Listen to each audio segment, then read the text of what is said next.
Hello दोस्तों, स्वागत है आपका मेरे इस सैनिक समाचार चैनल में।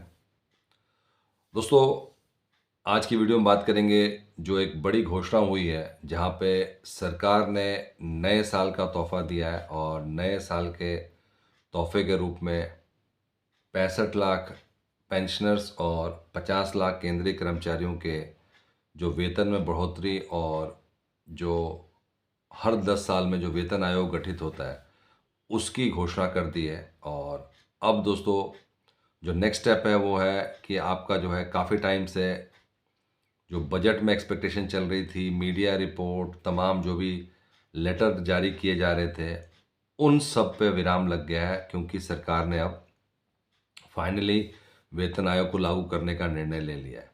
दोस्तों, और वेतन आयोग को लागू करने का जो है बेनिफिट है, वो किस किस तरीके से इस पे काम होना है, उसको लेकर दोस्तों अब कमेटी बैठेगी। और अगर हम बात करें कि क्या क्या सैलरी स्ट्रक्चर हो सकता है 8वें वेतन आयोग को लागू करने का, तो उसमें अगर दोस्तों सबसे पहले बात करें, जो मेन क्राइटेरिया होगा जिसके बेसिस पे आपका बेसिक सैलरी में बढ़ोतरी होगी, वो होगा फिटमेंट फैक्टर। फिटमेंट फैक्टर को लेकर बहुत ज़्यादा जो है अटकलें लगाई जा रही हैं। और जो सबसे ज़्यादा जो न्यूज़ चल रही है वो चल रही है आपका कि आपकी बेसिक सैलरी में जो है 186% की बढ़ोतरी होने जा रही है।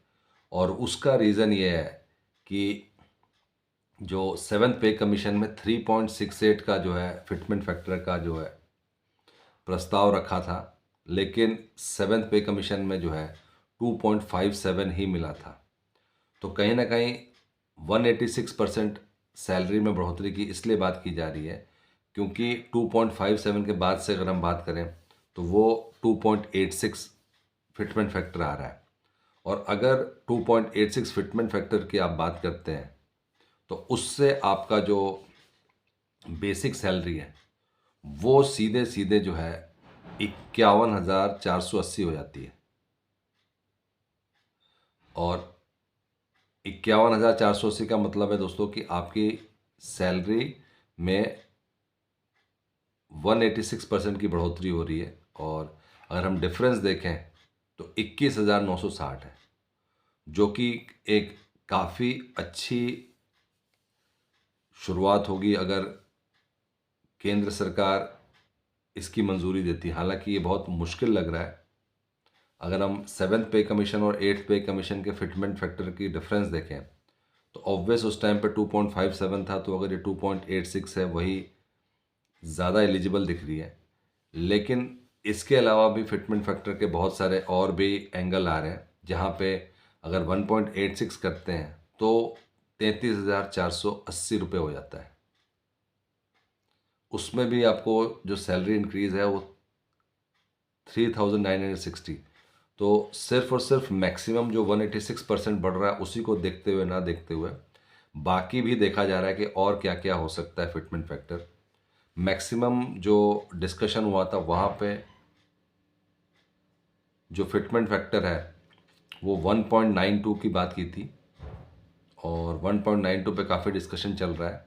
और अगर फिटमेंट फैक्टर 1.92 होता है तो आपका जो बेसिक सैलरी है वो 34,560 रुपये हो जाएगी, यानी कि 5,040, इसमें आपको जो है 5,040 रुपये की जो है बढ़ोतरी होने वाली है। तो दोस्तों, बहुत सारे एंगल सामने आ रहे हैं जिसके थ्रू जो है ये कहा जा रहा है कि कितना मैक्सिमम बढ़ेगा। और अगर 8वां वेतन आयोग लागू होता है तो केंद्रीय कर्मचारियों को 186% तक की बढ़ोतरी होगी, साथ ही पेंशन भोगियों की पेंशन में बढ़ोतरी होगी। दोस्तों, ये 3-4 जो है फिटमेंट फैक्टर हैं जिनके ऊपर जो है अभी देखा जा रहा है कि सरकार किस चीज़ को मानती है।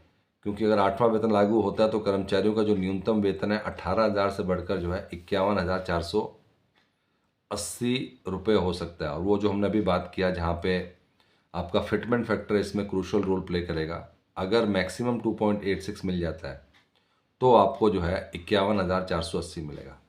पेंशन भोगियों की मासिक जो पेंशन है वो 9,000 से बढ़कर 25,740 हो जाएगी। तो पेंशन भोगियों के लिए भी अच्छी खबर है, जहाँ पे उनकी पेंशन में भी जो है अगर यही फिटमेंट फैक्टर रहा तो मिनिमम पेंशन भी 9,000 से बढ़कर 25,740। और बहुत सारे जो है अगर ये बढ़ते हैं तो ना सिर्फ आपके बेसिक पेंशन में बल्कि बहुत सारे ऐसे भत्ते हैं जिनमें बढ़ोतरी होगी। तो दोस्तों ये कुछ चार्ट हैं जिसके बेसिस पे जो है अभी न्यूनतम वेतन की बात कर रहे हैं हम लोग कि न्यूनतम वेतन जो है कितने % की बढ़ोतरी होने वाली है अगर 8वां वेतन आयोग 2.86 फिटमेंट फैक्टर के साथ लागू होता है।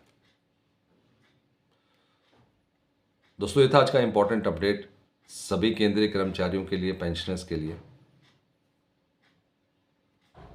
अगर वीडियो पसंद आए तो इसको लाइक कीजिए, शेयर कीजिए और सब्सक्राइब करना ना भूलें। Thank you for watching this video.